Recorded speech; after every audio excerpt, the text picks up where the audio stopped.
sweat the technique.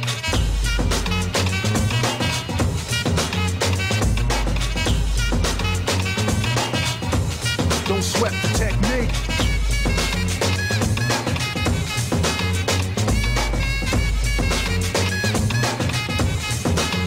Let's trace the hits. This is your chance. You know, ask me questions, competitions, battles, you know, how to prepare, you know, strategies, anything like that. If you're planning on going into a competition or anything like that, one-on-one, group, how to conduct yourself with your crew, you know, things like that. So I'm just open the floor for you.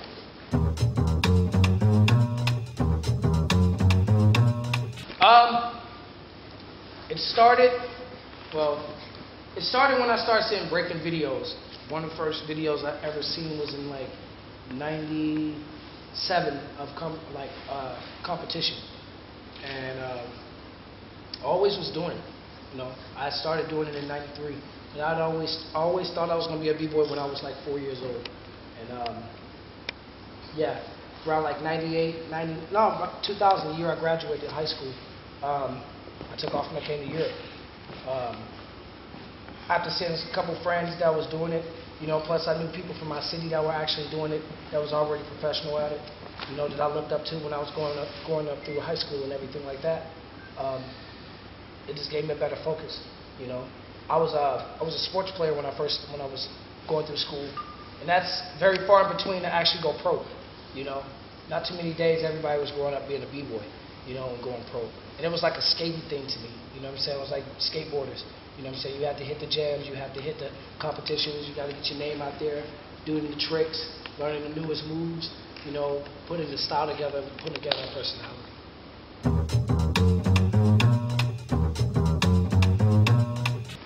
Depends on, you know. A lot of times, a lot of people ask me, you know, how do I judge rounds like that? You know, I really don't count the round. You know what I'm saying? If somebody has amazing footwork, if somebody has amazing power moves, then you're waiting on the next person to mess up. You know what I'm saying? I don't think it should actually be counted like that. You know, if it's some way that you have to break it down where it's no tiebreaker or anything like that, because everything is not always even or anything like that. It all boils down to how they swagger was. Then you're looking for different actual small moves of where they was actually faltering in. You know what I'm saying? When they're actually doing things like that. But I'm a favor of both. I like power moves just as much as I like style. I'm from California, and everybody does power. You know, now this new generation does it, but everybody from the old school, everybody did power.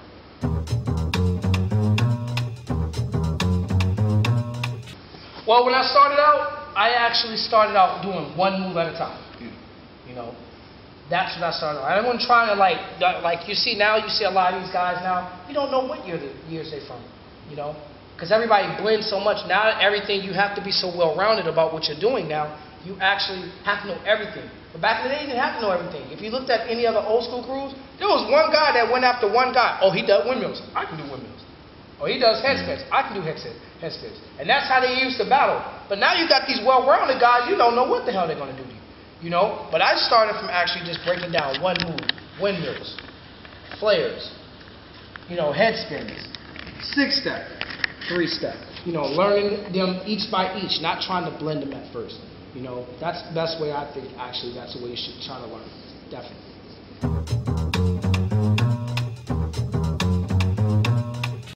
A lot of my stuff is off the floor now. I'm older now. I'm 30 years old, and I told you, like, again, I've been doing this almost now, in November it'll be 19 years. I'm almost 20 years deep in this now, you know? So my body is not like a 16-year-old, you know, where I would just be able to just play off and anything like that. I have to get up now, I have to run. I do major, like a bunch of sit-ups, so I got to keep my waist down. That's one of the biggest things. You want to start losing your way of actually b-boying, lose a gut, and start getting the gut. You'll never be able to move your hips no more. So you always have to keep your weight down. Sit-ups, push-ups, pull-ups, running. Man, I run like 10 miles, you know, each day. I try to riding a bike, hitting the weights, you know, and everything. Eating healthy. You know, not eating a bunch of junk. Not saying that you won't be able to eat that stuff, but definitely, that's the kind of stuff that I do. You know, a lot of people, you know, they try to get these P90X videos. I think those shit is kind of boring. People should come and try to do the stuff that I do. I call hell. So you think like this is what we do? I do this for 3 hours straight every day. like not the dancing aspect, but the sit-ups and everything, I work out for 3 hours a day, trying to keep the weight up. These young boys out here now is like really crazy now with the moves. So I gotta keep up with them now. You know, they're like 22. Look at the guy Nagin. This guy's like 22, 23 years old. You know what I'm saying? That's what I have to put up with now. Like, God. Everybody's like, oh yeah, Machine. Like, dude, you don't understand. I'm getting old, man.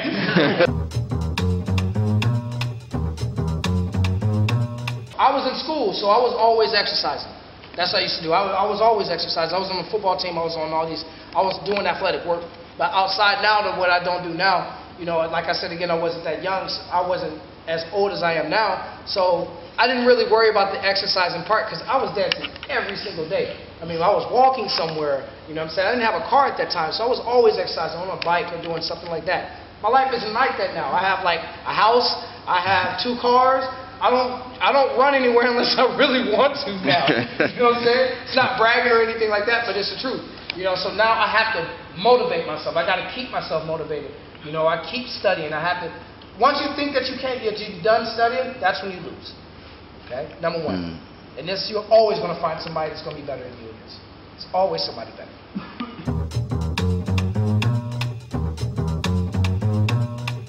For me, one of the ways I actually do certain things is I actually deal in signatures.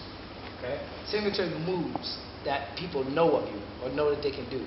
I don't never really ever want one to actually know what I'm going to do because then that means I would get stagnant. And that means I get boring. You know? When somebody starts figuring you out that much and you're running those same moves at 1, 2, 3, 4, 5, 6, 7, 8 jams, etc., people are going to figure you out. I want to actually keep my style actually this way. I don't know what this guy's going to ever do. I don't know what the hell he trains, you know? And that's what keeps you guessing. That's what keeps the people coming back and coming back, you know? So if you're going to do competitions for one-on-ones, yeah, have sets, you know? But have signature things that people know of you. That's the number 1 thing. And knowing your foundation too.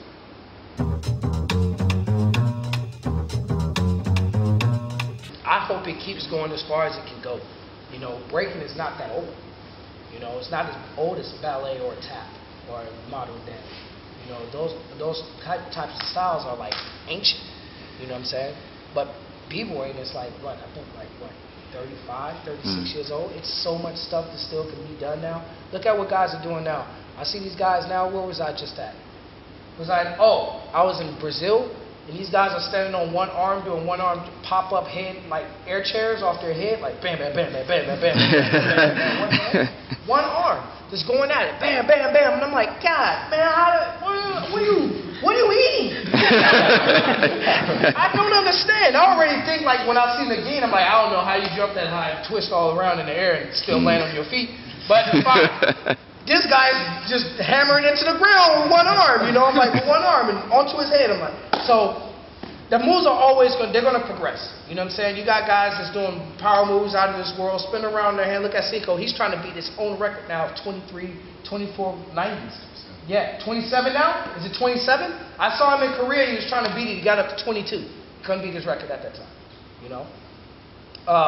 Who is that? I think Pockets are one of them. Holds the air flare record right now, you know. Gatto.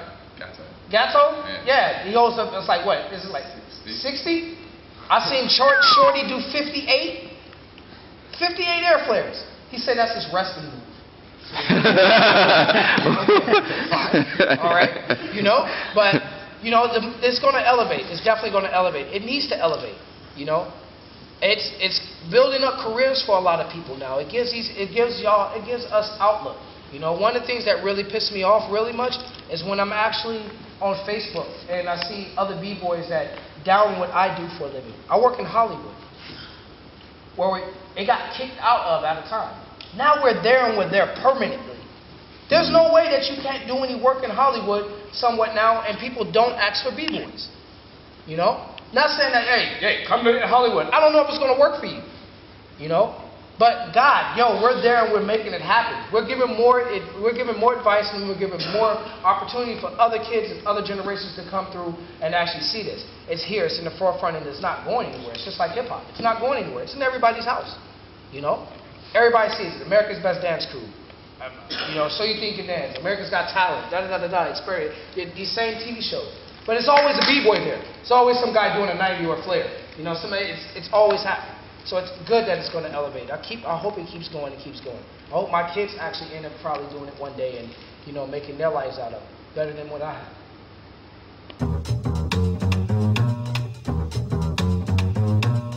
Yep. I lock. I do house. Dancing was my first dance. It wasn't B-boy. I learned how to house dance. I was a New Jack Swing kid. Okay. Through the 90s. You know, I was born in '82. So, you know, I grew up through New Jack Swing, through breaking, all that, you know what I'm saying? So I was doing all those dances before I even stepped into that. You know, then I got into the locking, popping, you know what I'm saying? Watching, you know, Michael Jackson and all this stuff, doing the moonwalk on, you know, Motown 25 and all that stuff, you know, the first time you get the moonwalk, which is the backslide. Yeah. You know? But all that, man, you know. Now what I'm learning now, I'm learning how to do ballroom. I learned how to do ballroom, so more of a classical thing. Learn how to dance with women and everything. If B-boys out there, word of advice: stop dancing in circles with men. Go to the club, go dance with your girl. Stop sitting your girl on the side of the floor and going dancing with 19 dudes in the damn circle over there. Kind of gay. Alright? Just a little bit. Alright? But, you know, try to venture out and learn other dances, because you start seeing other styles, you can put other styles with what you already have as a specialty. You know? I do some tricking. Do parkour all the time, sometime.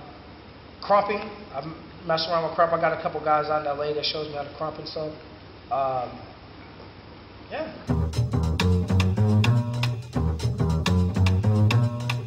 yes. I've just gotten over a bad neck injury that I had last year. Almost broke my neck dancing on the mat floor at White Lotus. I was at White Lotus and was dancing with this little kid named Jalen. I don't know if y'all seen him yet. He's like a kid prodigy. He's like 10 years old. Amazing. Amazing B-boy. Was dancing with him. Was doing a couple head spins into a mat floor that's soft, those flip floors with some linoleum over it, and cracked some in the back of my neck. And had very bad nerve damage for a while and everything. Put both of my groins. Jam fingers, as you can see, like right now. Look at all those fingers.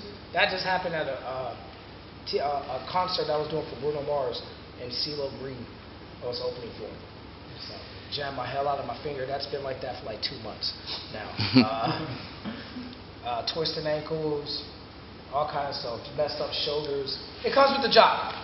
If you don't think you're not going to get hurt in this business and you break it not to get hurt, then you need to quit.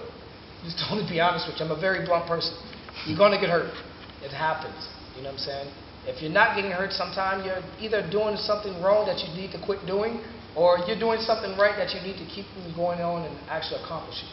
You know? So it ends up on too much of the heart that you actually have for you.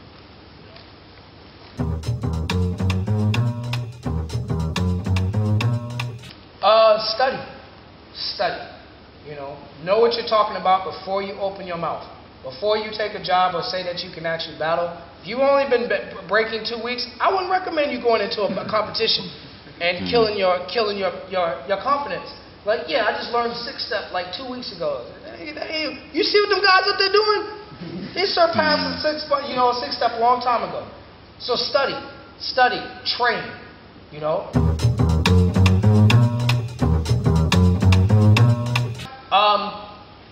Make sure your choreography's up. Make sure that you can count as being a damn B-boy, man. I'm serious. You know, some people they just can't count. They can't keep up with it. You know what I'm saying? So you got to know how to count. Know how many 8 counts is in something. You know how many 8 counts that you're doing. After that,